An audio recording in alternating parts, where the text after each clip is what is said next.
You're listening to Making Money Online with Lisa Johnson, the podcast that tells you what it really takes to build a business and the simple steps to get you there. I'm determined to share with you the reality of easy, simple business marketing tips to make passive income so that you can start making money online. Hello and welcome to this week's podcast.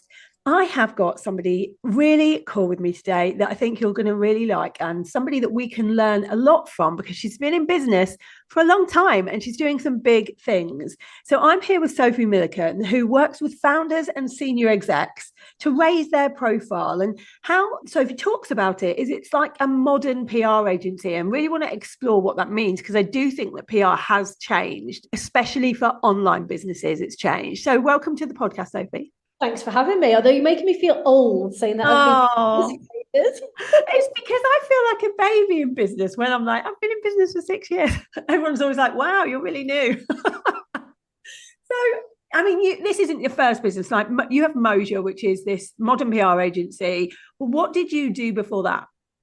Completely different. So I had, similar to you, quite a corporate career. So after I left uni, I joined the John Lewis graduate scheme, worked in all sorts of different roles within John Lewis, ended up in the head office down in London, and ended up being responsible for graduate recruitment. So quite an interesting career journey through retail.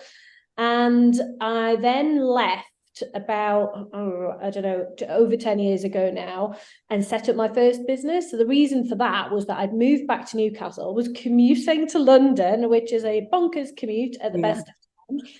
And I'd have my daughter, she's now 11, but she was a baby at that point. And I just couldn't keep doing that commute. And then my team was moving out to Bracknell. Newcastle to Bracknell just made no sense whatsoever. So I was an accidental business owner the first time round, so not intentional at all.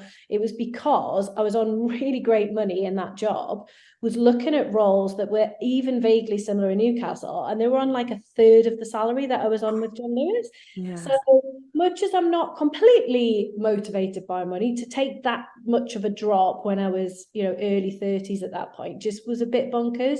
So set up the first business, which was working within graduate recruitment, but on the consultancy side. So we used to work with really big employers, AXA, JP Morgan, Marks and Spencer's, Expedia, people like that. And we would design their assessment processes and materials.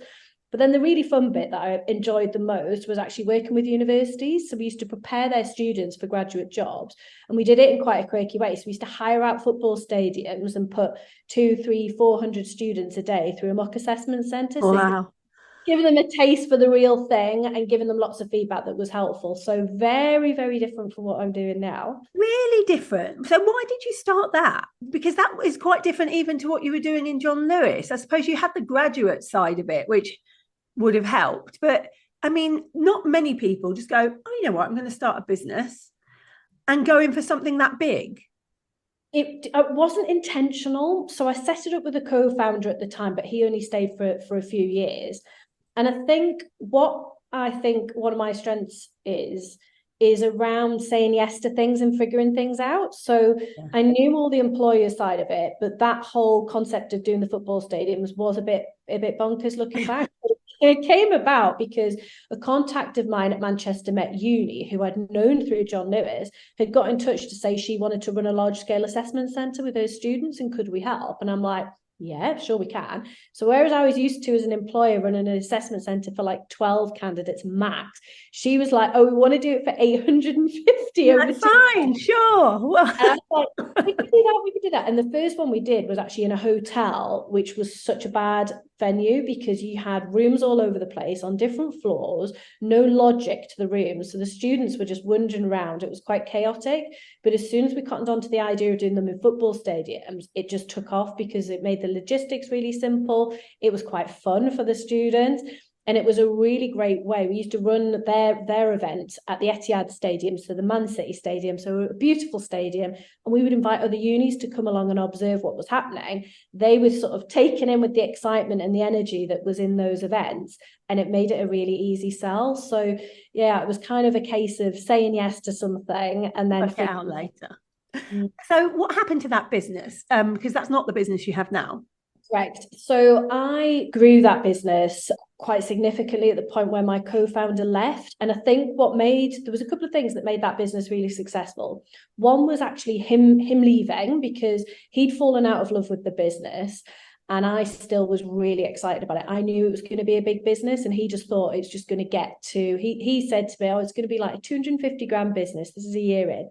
I said, you're absolutely wrong. And I always laugh when I tell that story now, because at the end, we had multiple contracts that were worth 250 grand alone. So it really changed a lot. And I knew that it had that potential. So when he left, at that point, he was doing all the sales for the business. So I had become a single parent. So traveling was quite challenging for me at that point. So he was out on the road doing the sales, and I was managing the operations back in the office. But as soon as he left, I then had to go out and win the business.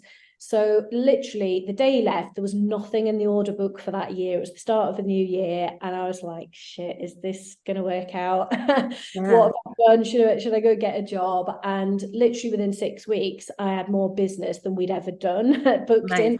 Yeah. So it was that passion for it. So that was one key moment. But the other thing was when I started doing things that raised my profile within that industry. So it was things like I wrote a book, I was a guest on people's podcasts, we won loads of awards. All these things just kept adding and adding to the profile of me in that industry and of putting a spotlight on the business. So it wasn't intentional, but when I started realizing the impact these things were having, it's like, this is quite interesting. At that point, I was approached by a bigger business than me to sell the business. And it hadn't been on my radar at all. So it definitely wasn't something that I was planning. But if I'm being really honest, I was flattered by the offer to buy this, buy the business. I also still had that fear around, am I going to get these contracts every year? And I shouldn't have had that looking back, because every year we would get them renewed. There was always that nervousness about, is it going to get renewed? So when they offered me this money and offered me the terms to, come across to the new business, we're going to grow it, you're going to be a group director, and, we're going to just smash this industry, and then we're going to get a bigger payout later on. I thought it was exciting. I was, I had quite a big team by that point. I had a core team, but with lots of associates. So we had about 50 associates working with us. And I didn't have anyone that was really operating at my level. So I felt quite alone at times. So I saw that as being an opportunity to basically have a peer group of directors and to grow this as a big group. So I did do the deal. You can probably tell where this is going from the way that I'm talking, but I did the deal in September 2019. I got some cash at that point, had to do an earn out of a year. So then got some more cash at that point. And then the rest of the deal was tied up in options that vested over 3 years. And then we hit the pandemic, and that kind of masked some of the concerns that I had for quite a while, because we were in panic mode. Like, we're running this business where the bulk of it at that point was running massive events for hundreds of people. Obviously, you can't do that anymore. Oh. So I had to, and this was one good thing about having sold the business, was we had a team of software developers on the other side of the business. So straight away, I was like, we need to create an online assessment platform, because the ones that were in the market were really expensive.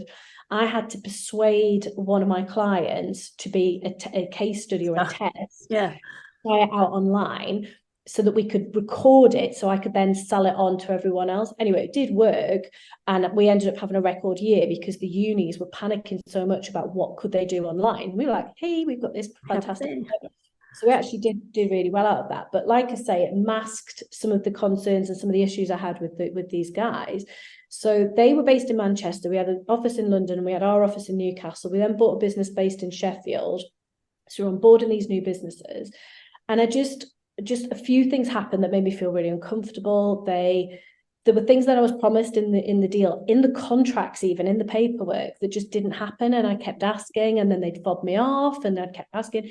Then it got to a point where things were going a bit more back to normal after the pandemic, and I'd be in the leadership meetings with the other directors, and I'd be quite naughty actually at times around asking for things and highlighting things that weren't happening, questioning and challenging things, which as a director what you should do. Yeah. And then it just got to a point where I just thought, I just don't like the direction of things. There was a real key point where I felt like I was being asked to do something that was quite unethical around essentially overcharging a client. And I just said I wasn't going to do it, and I didn't do it because that would have really crossed the line for me. But it was someone that had one of these big contracts and they hadn't spent all the money. And normally I would just say to the client, which I did, you can either, I'll either charge you for it and we'll bank it and you can use it next year, or I'll just charge you for what you've had. And someone else in the business said to me, oh no, you need to just charge them for that. And I was like, I'm not. No. So stuff like that. And it just got to the point where I hated it. I really hated it. I was really unhappy. So long story short is that I decided I wanted to leave in, oh God, what are we in now? 20, must have been the end of 21. And that was quite painful getting out because I had a lot of money still in the business. I wanted to take that with me. I assumed that if I cashed in my shares that they would offer me a fair value for them. They didn't. They basically said, oh, you can keep them to benefit from the future value, but I'd had to pay quite a lot of money to vest them. So I had that dilemma around, well, do I stick with it? But then I'm still associated with them. Whereas to me, I've made the decision I want to be, clean break. And it also came with a lot of restrictions, some of which were around employing people that I wanted to bring across the new business and stuff. So in the end, I told them to shove it. Oh, good. It is good, Lisa, but do you know what? It was also quite painful. I can imagine it would from the financial side of it, but I think sometimes deep down that you can make that money easily in a different way. Well, that was kind of what I was thinking. But as the money started being plunged into the new venture and I'm hemorrhaging money left, right, and centre, there's been a few moments where I've thought, did I do the right thing? But I think you can't put a price on pride, integrity, ethics, your values. And for me, they just weren't aligned. So I did lose a lot of money doing that. But I did get the clean break and then started again. But whenever you exit any business, even if you tell them to shove it, you've still got to abide by quite a few terms. So one of those was that I couldn't operate in the same industry for 9 months. So I was thinking, well, do I just wait and bide my time? Because I had enough money, I could have done that. But then I thought, no, I've kind of had enough of that industry anyway. I want to try something new. And I'd gone and had a chat with a friend of mine who owns 2 very, very successful businesses. And she was like, what are you going to do next? And I said, I've got this slightly mad idea. And I described the idea. And I said, basically, it's all this profile raising stuff that really helped me in my business, but doing it for other people. Does that make sense? And she said to me, I think it's brilliant. She said, I'll be your first client. This is totally a service that is needed. And that gave me the confidence to go away, create a pitch deck, and use that to kind of build the initial team and think about what we're going to offer to clients. I think there's a massive learning in here, and that is that exactly what you said. You can't put a price on ethics. Like, there's always going to be decisions that have to be made that are financial, and some of them are going to be really hard. But I think that if you were to have stayed and done the things that you needed to do, I don't think you would like yourself very much. And I think it's much more important to like yourself and to lose that money. And I really do believe that money comes back to you when you do things for the right reason. I think that too. And you've sometimes you've just got to go with your gut instinct, and it's never wrong, is it? It's never wrong. Let's talk about Moja, because this business you started, it seemed like a crazy idea, is working really well. Tell me so when you say like you help people raise their profiles, doing what? The easiest way to describe it is if someone Googles one of our clients' names, all the stuff that comes up on Google should be stuff that we've helped to put there. So it's way beyond personal branding, which is why I don't like using that term, because people associate personal branding with social media. And although we can help with social media around strategy and optimizing profiles, we're not ghostwriters for people's social media. So I don't ever want to be sort of labeled with that personal branding brush. So the stuff we do is creating content that people can then share on the social media, which is the channels that they're going to use to share it. So it's going to be things like awards, if they want to get guest articles in journals or magazines, or press coverage, because everything we do is underpinned by press coverage, but only at the point where there's a story to tell, so that's going to get picked up. Awards. we've got speaking. So everyone wants to do speaking at the moment. So making sure that they've got a great speakers pack and that we're pitching them out to the right places. People that want support with TEDx. So that, again, very popular. People want to support, it's really competitive to actually get on a TEDx stage. They get hundreds or thousands of applications. So we've just had a client literally 2 weeks ago that did one. So we helped put the pitch together for that and then helped to prepare her for that event. We give people networking strategies. We will help with accreditations for their business, for them. So all sorts of different activities that all kind of go together. Board coaching as well, people that want to take on non-executive roles. So all these different bits that will make up someone's bio. And that's why my podcast is called Beyond the Bio, because it's all those bits that add to someone's bio. Yeah, it is. What I like about this is that normally when you speak to people that do PR, they basically try and fit you into the stories that people are looking for in newspapers and magazines. I like that you only do the press bit. The press bit is almost like your last bit, like when there's a story, when you've done something else for them that makes it press worthy, like winning an award or writing a book or getting a TEDx. And I think that's a brilliant way to do it. And I think it's quite different to do it that way, but good. Well, I think because we're focused on the other stuff, like you say, it is the last piece, whereas a more traditional PR agency, that's their main focus. So they have to do it in that way. I think the downsides of that are, if you're getting the coverage, it might not be in front of the right audience. It might be a bit more of a vanity thing. And actually, that's all right. We've all got egos. We love to be in magazines and newspapers and things, and we all like that. But I would be questioning sometimes with, I was talking to a prospect literally a week ago who's been in loads of very good press, magazines that everyone would have heard of, newspapers you've heard of, on the TV. And I said to him, how much business have you got from that? Nothing. Okay, right. So how do we join it up so that it actually relates back to what you're selling? Because you're getting it for some quite random things, and so what? Yeah, it doesn't help as much, does it? Let's talk about awards, because you and I have a course about awards together that is out there. So when we first started talking, one of the things that I had a real problem with was awards because, I'm really open to my audience about how I think most awards are money-making schemes. And I get that they have to be a business, but I think a lot of them don't have merit with them, especially the ones where it's just like get people to vote for you, like you're trying to get your mum and your school friends to vote for you. That doesn't mean anything to me about a business. And also the ones where you have to pay quite a lot to enter and then everyone sort of wins. I don't like those either. And you introduced me to one of the awards, the Great British Entrepreneur Awards, which I really like the way they do it. One of the biggest things I like about what they do is they have a proper panel and you put an application in that is thorough and they read through it all, but there's quite a lot of judges that have to look at each individual bit and they don't talk to each other about what is going on. And they're all esteemed people in their own right, the judges. I really liked that. And I liked that you had to show evidence of things. I think that's really important. I think that those kind of awards are few and far between. I think there are more awards that aren't like that, that are. But I really wanted to explore this, getting an award. I've never had an award. I've never been a finalist. I was a finalist this year for the GBA. And I enjoyed it. I enjoyed the process of it, mostly. There are always going to be bits that I don't like. And that's just, we all have different integrity bars, I suppose.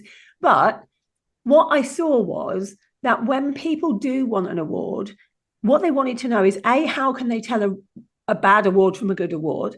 B, when they get an award, rather than just putting it in their bio on Instagram, how can they leverage that? How can they use it? And C, when it's a really good award, it's going to take some effort to apply for it. What is the best way to go about doing that? So you have the best chance if you're going to go in for an award. And I spoke to you and you obviously have this wealth of knowledge about awards because you've helped people go in for awards. You've won awards yourself. Do you agree with me that there are some awards that aren't worth bothering with? Yes. Good. I totally agree with that. And I think you've highlighted what the red flags are around those. So if you're asked to pay to enter an award, now there is a bit of a caveat around this one because some industries are known for it, but it should be a nominal fee rather than you're buying the award. Yes. So I don't know if you get these emails or if any of your listeners get these emails, but every other day I get an email saying I've won an award and I only need to pay $2,000 to get the trophy and be in some magazine that I've never heard of. Yeah. There's a lot of that going around. So if you are told that you've won something and you need to pay for the trophy, massive scam. Do not do that. And it's so not credible. And I spot people on LinkedIn who post that they've won that and post with the trophy. And I'm like, I know how you got that. And straight away they kind of go down in my estimation. The trust goes, right? Total scam. So that's not cool. You shouldn't have to buy even a ticket to go to the awards. You should want to if you get shortlisted, but it shouldn't be a condition. And you'll have seen at the GBAs there were people that won that didn't come. So that again is the ethics. And I think the other thing to look at is who are the previous winners? Are they people that you see as credible? Looking at the judges, again, are they credible? And I think your point around being asked for specific information that adds credibility to it, but also the judging process. The GBA is a great example. Not only do they have judges that have got credible backgrounds, but it's the process. So I judge on the GBAs and I have to do really obscure region now because I know too many people, and that's part of the process. I have to declare a conflict because I could not do the Northeast anymore because I just know too many people. So I declare that as conflict. But when I get my award entries, I don't even know who the other judges are in that category because we do it online. We have to do scores and comments, and then they're all collated centrally. So I still don't even know who the other judges were in the categories I judged. And I'm usually pretty accurate. So the ones that would be my top scorers do tend to win. I can't think where that's not happened, but that could happen because they're looking at it and benchmarking it centrally, which I think is really, really really, really important way of doing it. When I was in the wedding planning industry, there were some awards like the Wedding Industry Awards or something like that. And my husband got onto the judging panel because I wanted to see how it worked from the inside. And it was so corrupt. Like everybody was talking to each other. All the judges were talking to each other about who's nice and who's not nice and who they liked and who they didn't like, why this person shouldn't really win. And there were people in regions that won Wedding Planner of the Year that have never done a wedding, had never done one wedding. And it really put me off awards. It's only really this year when I've started to realise there are a handful of really good ones out there that work. More than a handful. I think you've probably had that is an extreme bad example for sure, bad experience. And I think there are some like that, but I think they're quite easy to spot. So, a great example or a great tip that I would give someone that's thinking about looking at awards is look at your peer group and look at ones that have won awards and see what they are and just delve a bit deeper into them and see if you think they're credible, because there are so many benefits from doing awards. As soon as you get to the point where you've been shortlisted, you can promote that on your socials. You can talk about it. People do generally like to see people do well, and I find that you get a lot of engagement on those posts. On the day itself, you can get, you can celebrate with your team, which is fantastic, but you can get nice pictures there. And obviously, if you win, or even if you don't win, being shortlisted is still a massive achievement for most people when there's thousands of people that you're up against. But you can promote that. You'll probably get a finalist or a winner's badge that can then go on your email signature in any proposals that you might send out for clients, on pitch decks, on presentation decks, on your website. There's so many different ways that you can use it. And then it's thinking about those wider benefits. So, I met you through the GBA. And that, would we have met otherwise? Well, we might have, because we've got quite a few friends in common, but who knows? And I think it's those opportunities that are created by awards programs that are so powerful. I've picked up clients in both of my businesses from attending awards things and getting sat next to someone that's been really interesting. And you might not think of that, really. I think most people think of awards as, well, going for an award, I get some marketing out of it. But actually, there is that. I've met quite a few people now through just one awards. I've only ever entered one, and I've met quite a lot of people through it. And I do think that there are more benefits to it than at first thought. Well, I'm glad that you're converted. I'm converted to some of them.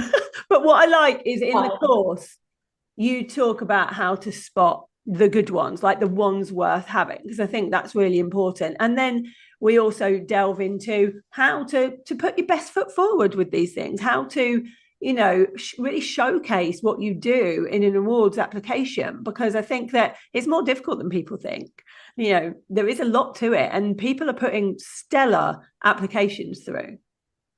I think so. And I think it is important it's like a job application. If you do 100, you're probably not going to get shortlisted for any, but if you do 3 or 4, you've got a better chance of getting through to the next stage. And I think it's a similar approach for awards. So it's making sure that you've got all the information that they need.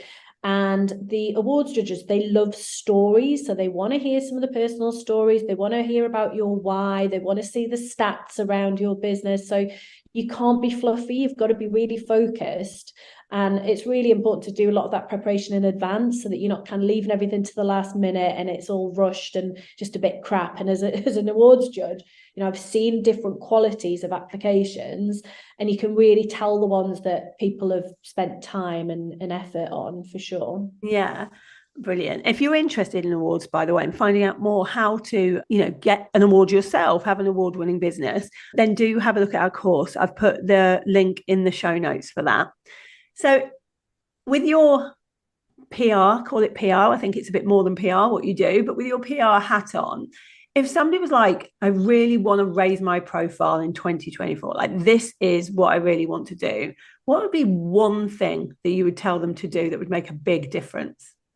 Oh, it's really hard to pick one thing. And especially with talking to someone like you who talks about having a multi-layered visibility approach, I think that's hard. I think if your listeners are pretty skeptical around awards, I'd probably challenge them to focus on awards and think about how that can fit into the wider marketing strategy. So I think it's spending that time working out which ones are relevant to you and your audience, and making sure that you've planned everything out around that.